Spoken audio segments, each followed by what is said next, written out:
Assalamualaikum warahmatullahi wabarakatuh.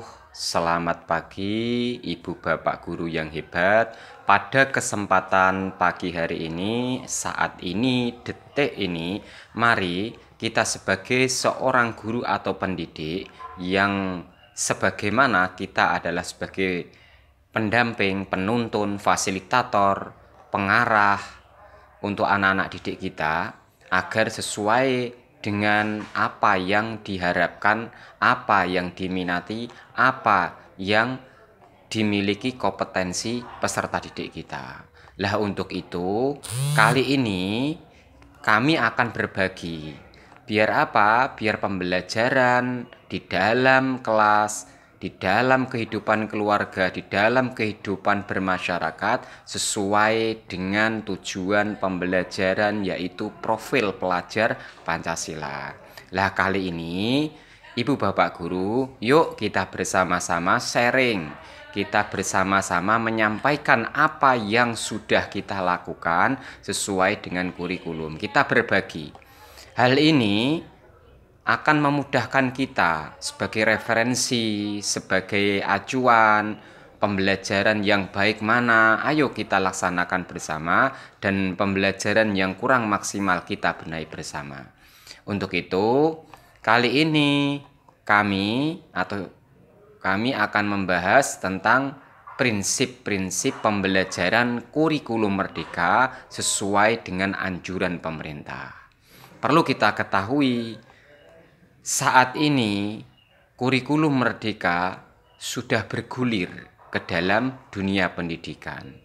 Tentunya hal ini yang diharapkan pemerintah bukanlah hanya kita terfokus pada proyeknya atau ganti kurikulumnya, tapi sistem pendidikan di Indonesia ini tujuan utamanya adalah menyesuaikan perkembangan zaman. Dan apa? Evaluasi yang dilakukan oleh pemerintah ini itu adalah untuk mengarahkan, untuk melakukan progres perubahan supaya apa? Proses pembelajaran di kelas-kelas dapat maksimal. Terutama adalah sebagai kurikulum merdeka ini, apabila di dalam pelaksanaannya tidak maksimal, sebagus apapun kurikulumnya, sebagus apapun program-programnya, bila pola pikir lama atau output pendidiknya, output siswanya, semuanya kalau tidak maksimal, maka tujuan pendidikan tidak akan maksimal. Sekali lagi, sebagus kurikulumnya, programnya, pola pikir pendidiknya menggunakan pola pikir lama, outputnya siswanya masih menggunakan pola pikir lama, tidak akan maksimal. Inilah PR kita semua. Hal ini mari kita luruskan, kita belajar bersama, kita sharing. Hal yang penting yang saat ini yang kita lakukan sesuai dengan tujuan pendidikan Indonesia adalah yang kami pahami ada tiga hal utama, hal yang paling pokok, hal yang paling penting yang harus dipahami, yang harus dimengerti oleh seorang pendidik. Apa itu? Pertama, makna belajar sesungguhnya. Yang kedua, beda generasi. Yang ketiga, tujuan pendidikan nasional. Itulah hal yang penting yang harus kita garis bawahi, yang harus kita cetak tebal di dalam benak kita bersama sebagai seorang pendidik. Mari kita bahas bersama. Yang pertama, hal penting yang harus dipahami oleh pendidik atau guru adalah satu, makna belajar sesungguhnya. Apa makna belajar sesungguhnya yang selama ini kita selalu mendidik, mengarahkan, membimbing? Yang perlu kita garis bawah adalah bahwa belajar atau makna belajar sesungguhnya itu kita harus tahu inti-inti atau bagian-bagian yang harus kita berdayakan, yang harus kita sampaikan. Apa itu? Satu, ketika kita belajar harus tahu alasannya. Peserta didik mau belajar, alasannya apa dia belajar. Kemudian seorang pendidik juga harus alasannya, harus tahu. Kita memberikan pelajaran, kita memberikan sebuah bimbingan, itu harus tahu alasannya. Alasannya apa? Lah, apakah ketika siswa diberikan segala sesuatu pembelajaran, bimbingan, itu mungkin diterima? Belum tahu, belum tentu. Karena apa? Contoh saja, orang sakit ketika pergi ke dokter itu tidak langsung diobati, tapi dia harus dilakukan beberapa tahapan-tahapan. Nah, alasannya apa dia sakit? Tidak hanya sekedar kita diberi obat ini, tidak. Tapi kita harus tahu alasan yang tepat. Kenapa dia berobat? Nah, kalau dia berobat tujuannya awalnya sakit, pasti dia itu pengen sembuh. Nah, ini ibarat adalah orang sakit yang harus dilakukan oleh dokter adalah agar mencegah, agar sehat kembali. Itu yang pertama. Kita harus tahu alasan siswa atau peserta didik kita ketika di dalam kelas, kenapa dia hadir di dalam kelas, kenapa dia duduk di bangku kelas. Alasannya apa? Itu penting, harus kita tanyakan, harus kita telusuri. Yang kedua, makna belajar sesungguhnya itu adalah manfaatnya. Manfaat belajar untuk siswa itu apa? Manfaat belajar pendidik kita menyampaikan materi, kita menyampaikan profil pelajar Pancasila agar dipahami oleh siswa. Itu manfaatnya apa? Nah, itu yang harus kita sampaikan, yang harus kita jelaskan kepada peserta didik. Itu. Yang ketiga, makna belajar sesungguhnya adalah daya upaya. Daya upaya, kekuatan kita dalam mendidik, dalam membimbing, dalam menuntun siswa ke arah tujuan pendidikan nasional. Di antaranya adalah target di kurikulum Merdeka adalah profil pelajar Pancasila. Kekuatan kita, upaya kita untuk memahamkan, untuk menyampaikan apa-apa yang di dalam inti sari pokok profil pelajar Pancasila itu harus sesuai dengan hal-hal yang makna, hal yang nyata di dalam jiwa peserta didik setiap harinya. Lah, itu. Yang keempat, makna pembelajar sesungguhnya adalah kesadaran. Seorang pendidik harus sadar diri, tidak boleh memaksakan, tidak boleh menekan oleh siswa. Lah, kesadaran inilah sadar untuk ikhlas dan ikhlas untuk menyampaikan segala sesuatu kepada siswa. Kemudian siswa juga sadar, harus kita sadarkan. Kalau siswa tidak sadar bahwa dia berada di dalam kelas, dia hari ini adalah niatnya adalah seharusnya adalah belajar, tapi ketika dia tidak sadar, maka di dalam kelas pasti akan melakukan hal-hal yang tidak sesuai yang kita harapkan. Tentunya banyak permasalahan yang kita jumpai. Mungkin ketika dia sudah memakai seragam, sudah hadir di dalam ruang kelas, sudah duduk rapi, sudah menyiapkan buku, tapi kesadaran, kemudian niat itu bisa berubah.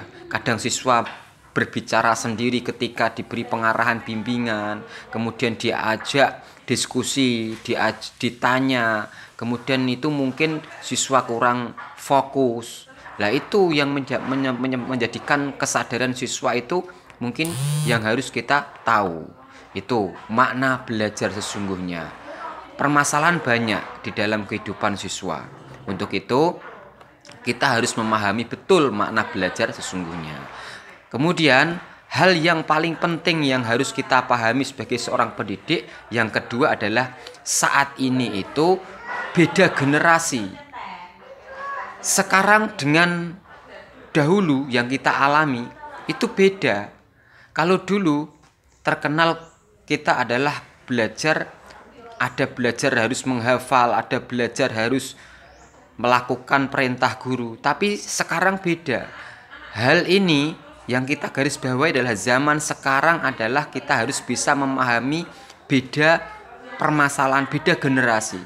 Saat ini peserta didik itu bisa disebut sebagai generasi alfa, generasi 0.4. Maksudnya apa? Pada saat kurikulum Merdeka ini itu berbeda dengan kurikulum yang lain. Kita punya tujuan pendidikan nasional, yaitu sesuai dengan yang tercantum profil pelajar Pancasila. Nah, di dalam beda generasi ini kita harus tahu dulu. Tahu apa? Karena siswa sebagai generasi alfa, generasi nol, generasi yang awalnya seperti metode lama, sekarang kita dirubah atau sudah bukan berubah, kita sudah diarahkan menuju ke perkembangan sesuai dengan zaman. Yang harus kita ketahui adalah karakter siswa, karakter peserta didik. Karakternya bagaimana? Nah, untuk itu kita tidak usah terburu-buru menyampaikan materi pembelajaran, kemudian menyampaikan hal-hal yang harus diutarakan, dituntaskan pembelajarannya. Itu menurut saya kurang penting. Hal yang pertama adalah tentang karakter, kepribadian. Itu yang paling utama. Yang kedua adalah psikolog anak. Kesiapan psikolog anak. Anak ini tidak harus kita paksakan untuk berpikir. Biar mereka sesuai dengan tadi alasannya apa, manfaatnya apa, kemudian daya upayanya apa, kesadaran untuk belajarnya bagaimana, itu psikolog kita harus ketahui dulu. Kalau mereka tidak mood, maka kita harus bersabar. Pendidik, guru itu harus bersabar, tidak memaksakan harus belajar hari ini. Ketika dia melakukan sesuatu kita tegur seperti apa? Hal-hal yang tidak kita inginkan. Itu malah meruntuhkan karakter psikolog anak. Maka hal yang paling utama di dalam mempersiapkan beda generasi ini itu adalah kita harus melakukan pendekatan sesuai dengan hal-hal atau perubahan yang saat ini kita ketahui. Intinya adalah pendekatannya. Kita harus pendekatan agar apa? Pembelajaran kita menjadi pembelajaran yang bermakna sesuai dengan alur tujuan pendidikan kita. Nah, yang ketiga, hal yang paling penting adalah tidak terlepas dari tujuan pendidikan nasional. Sudah jelaskan bahwa tujuan pendidikan nasional adalah diharapkan tercipta pembelajaran di Indonesia khususnya atau di kelas atau di sekolah manapun itu pembelajar atau pelajarnya harus pembelajarannya adalah sepanjang hayat. Maksud sepanjang hayat adalah belajar itu tidak hanya di sekolah saja. Karena peserta didik itu dia hidup ada di keluarga, ada di lingkungan keluarga, ada di lingkungan masyarakat, kemudian banyak teman, kemudian di luar sana tentunya berbeda-beda. Maka mereka di semua tempat itu butuh yang namanya pembelajaran, butuh belajar. Namanya adalah belajar sepanjang hayat, tidak ada putusnya. Lah kita harus mempunyai pemahaman ke arah ke sana. Tidak harus kita paksakan kamu harus belajar seperti ini, harus dapat ini. Tidak. Kita tahu pendidik itu seorang pendidik itu tidak membuat siswa itu pandai. Salah kalau kalian atau kita semua, kalau kita semua tujuannya adalah saya ingin membuat pintar, saya ingin menjadi seorang pejabat. Tidak, salah besar. Karena guru itu hanya menyampaikan, membimbing, menjadi fasilitator agar penyampaian kita dipahami. Lah untuk itu tugas guru yang paling utama adalah kita harus memahamkan peserta didik. Bukan menjadi apa, bukan. Jangan sampaikan itu. Salah besar itu, salah jalur. Tergantung mereka pengen jadi apa. Itu sesuai dengan minat mereka, bakat mereka. Nah itu. Kemudian tujuan pendidikan nasional berikutnya adalah kita harus mengetahui kompetensi siswa. Kompetensinya di bidang apa? Kalau kita sudah melakukan atau sudah mengetahui beberapa kompetensi yang dimiliki oleh siswa, maka kita harus mengarahkan sesuai dengan kemauan dan bakat siswa. Ini sulit, yang sulitnya ini. Karena apa?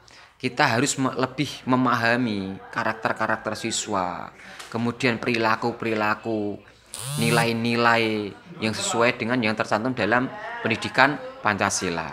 Lah inilah hal yang paling penting yang harus kita pahami sebagai pendidik, sebagai guru. Yang pertama tadi apa? Makna belajar sesungguhnya. Yang kedua adalah beda generasi. Harus kita pahami karena generasi saat ini atau generasi peserta didik kita adalah disebut sebagai generasi alfa, masih nol. Nah, karena apa? Perkembangan zaman ini beda. Kita jangan sampai mencari atau menggunakan metode yang lama. Kemudian yang ketiga adalah kita harus fokus pada tujuan pendidikan nasional. Itu.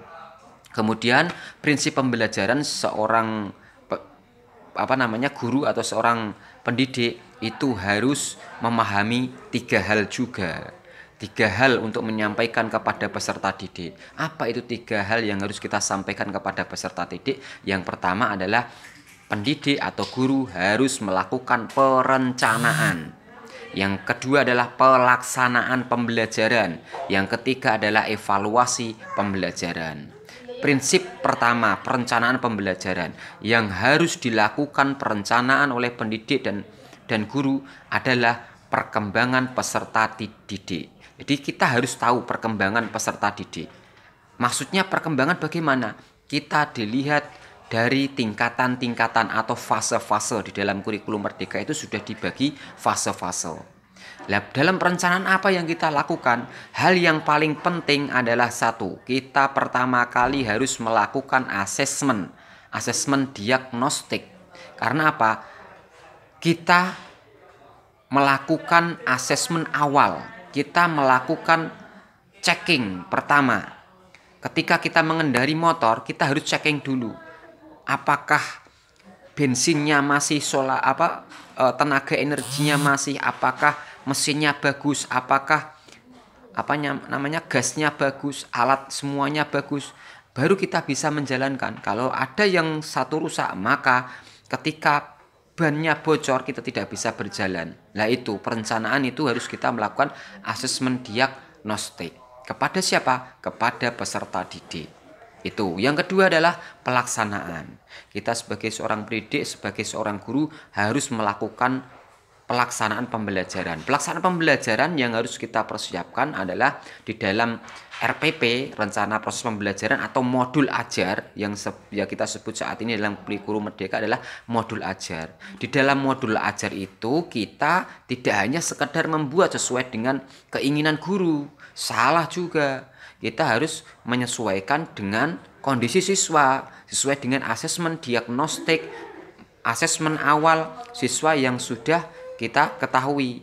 Lah modul ajar itu kita harus menyesuaikan tujuan pembelajarannya bagaimana, terpusat pada siswa, alur pembelajarannya bagaimana yang diharapkan oleh siswa, media yang disukai oleh siswa apa, kemudian metode-metode yang disukai, yang diharapkan siswa bagaimana.